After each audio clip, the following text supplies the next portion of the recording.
Joining us now here in the studio, Mr. Dan Perry, International Affairs Analyst. Thank you very much, Mr. Perry, for joining us. Well, as mentioned at the opening of this broadcast, Qatari proposal, an Egyptian proposal. We don't know much, but from what we do know, what do you make of it? I make that it's incredibly important because I doubt Qatar would have proposed this if it wasn't really a Hamas proposal. The idea of an exile of the Hamas leadership is an accelerator to the end of the war, because otherwise they will try to hang on for as long as it takes for the world to gang up on Israel, basically, because of the destruction in Gaza. And if Israel ever does find Sinwar and go after him, doubtless he'll be surrounded by Israeli hostages, and that promises to be a bloodbath. So I've been saying for weeks that an exile of Sinwar and his fellow barbarians probably is the best thing as part of a deal. Now, the Israeli cabinet will reject this because if the reports are true, the deal does not include Hamas being removed from power. So the sides will have to eventually accept two things they currently don't. Hamas will have to accept demilitarization of Gaza and a restoration of the PA. Israel will have to accept that very same thing, a restoration of the PA, rejuvenated, improved, re-democratized, but the PA and the government's insistence so far that is not the end game, I believe, is foolish and indifferent to the facts. And the facts are that Israel has no better option. Not an eternal occupation, not an Arab force that they've done nothing to try to create, not a multinational force that's not going to happen in a year of election in the U.S. So if indeed Hamas accepts the principle of an exile for its leadership, who can live to die another day, then that is a very important element in what might be the emergence of a way out. But speaking to that point exactly, U.S. Secretary of State Blinken, I'm talking about two of the elements that you've just mentioned. First, the willingness and/or ability of the PA to reform, according to Blinken. He understands from Abbas that he is willing to reform, ability not so sure. And when we're talking about Saudi Arabia, Blinken seemingly made it clear to the Israelis that those notions of normalization, far-fetched, impossible unless we will see a solution that includes a Palestinian Authority. Yeah, this is why I say the restoration of the PA in an invigorated and improved state, reformed, you can say, which has to happen anyway because we're at the end game of Mahmoud Abbas, is part of a bigger deal. By the way, it seems like ages ago, but the deal of the century included this term, this format of a state minus. It's not that much different than this reformed Palestinian Authority. When Netanyahu accepted that, he wasn't dependent on the far right as he is now.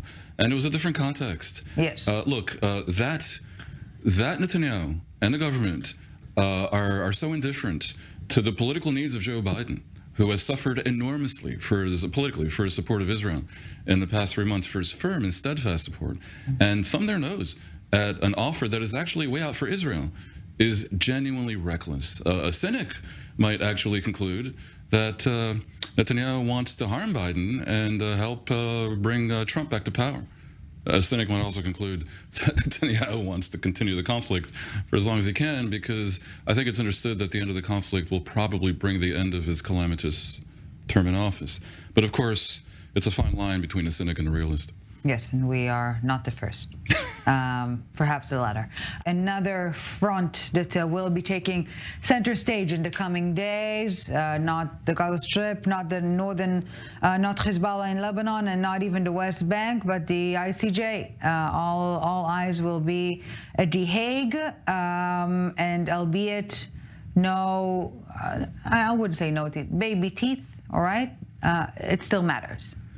Yeah, it matters. Look, let me just say two things right off the bat. The International Court of Justice really has no teeth. Unlike the International Criminal Court that can issue subpoenas and arrest warrants and jail people, the ICJ essentially recommends, and it's only to the UN Security Council, Security Council, where anything interesting is going to be vetoed by one or another of the permanent members. So basically, truly no teeth. Secondly, the genuinely ridiculous accusation by South Africa is simply untrue.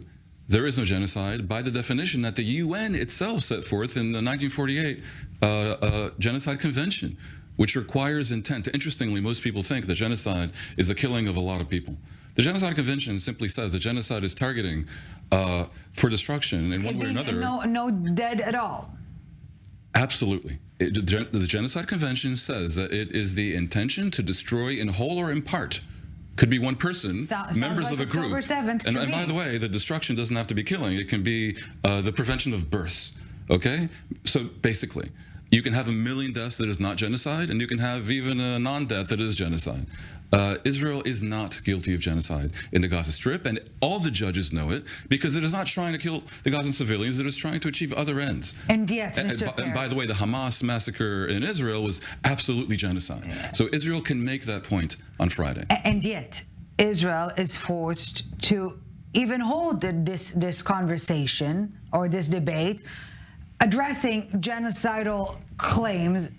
Ridiculous the genocide is nonsensical. May be. I see an opportunity because Israel has had to date an epic failure in public diplomacy. It has not said anything about what it wants in Gaza. I mean, we kind of know because it mentioned the goals, but on the world stage, it doesn't present an endgame that makes any sense to anyone. And the result has been truly a catastrophe in global public opinion. In the U.S., our support is down.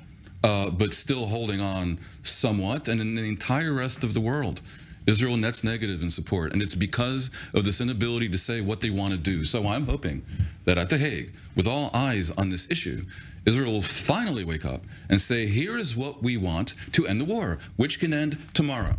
The war can end right now if Hamas surrenders, its leadership agrees to leave, the hostages are handed over, and we prepare the PA to be restored to power in Gaza. And by the way, we'd like peace with Saudi Arabia. If they say this, almost no plausible person on earth will disagree that this is a good way to end the war immediately. And that puts the pressure and the onus back on Hamas and her supporters in Qatar, and, of course, the nuclear threshold state Iran.